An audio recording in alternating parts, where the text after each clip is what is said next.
শোনেন সবাই, আপনাদের একটা শুভ খবর দেওয়ার জন্য আজ ডাকছি। আমাদের গ্রামের যে বাজারটা আছে সেই বাজারটা পাকা করার জন্য মনোনীত হয়েছে। আপা, আপনিই বলেন।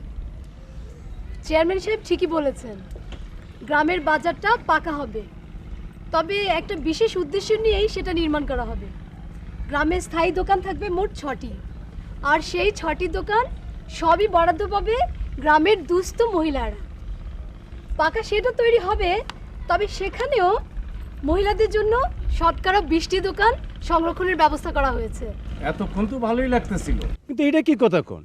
মহিলারা দোকান করবে বাজারে বইসা, এটা কেমন কথা?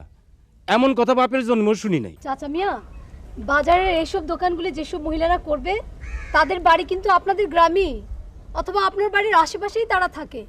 তারা অসহায় এবং দুস্থ। সেসব দুস্থ মহিলারা কি খেয়ে কিভাবে সংসার চালায় তার কোনো খোঁজখবরই তো আমরা রাখি না, তাই না? তো সেই সব মহিলারা যাতে ব্যবসা করে বাঁচার মতো বাঁচতে পারে সেসব দেখার দায়িত্ব তো আমাদের সকলেরই। আর সেক্ষেত্রে আমরা যদি একটু সহায়তা করি সেটা তো একটা সোয়াবেরও কাজ হবে। কি বলেন আপনারা? খুবই সত্য কথা। শোনেন সবাই, একজন মা যদি নিজের পায়ে দাঁড়াতে পারে তাহলে তার পুরো পরিবারের আশ্রয় হয়ে যায়। বাপের সন্তানদের ছেড়ে চলে যায়, কিন্তু মায়ে কিন্তু যায় না। আপনাদের এই বাজারের একটি ব্যবস্থাপনা কমিটি গঠন করা হয়েছে।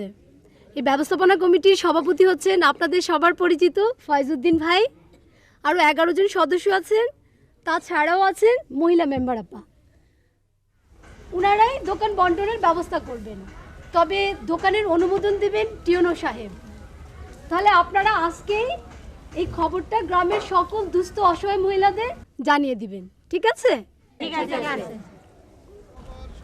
সুখবর, দুস্থ মহিলাদের জন্য বাজারে দোকান বরাদ্দ দেওয়া হচ্ছে। ইচ্ছুক মহিলাদের অতি সত্বর যোগাযোগ করতে বলা হচ্ছে। সুখবর, দুস্থ মহিলাদের জন্য বাজারে দোকান বরাদ্দ দেওয়া হচ্ছে। ইচ্ছুক মহিলাদের অতি সত্বর যোগাযোগ করতে বলা হচ্ছে। সুখবর, দুস্থ মহিলাদের জন্য বাজারে দোকান বরাদ্দ দেওয়া হচ্ছে। মহিলাদের অতি সত্বর যোগাযোগ করতে বলা হচ্ছে। সুখবর, দুস্থ মহিলাদের জন্য বাজারে দোকান বরাদ্দ দেওয়া হচ্ছে। ইচ্ছুক মহিলাদের অতি সত্বর যোগাযোগ করতে বলা হচ্ছে।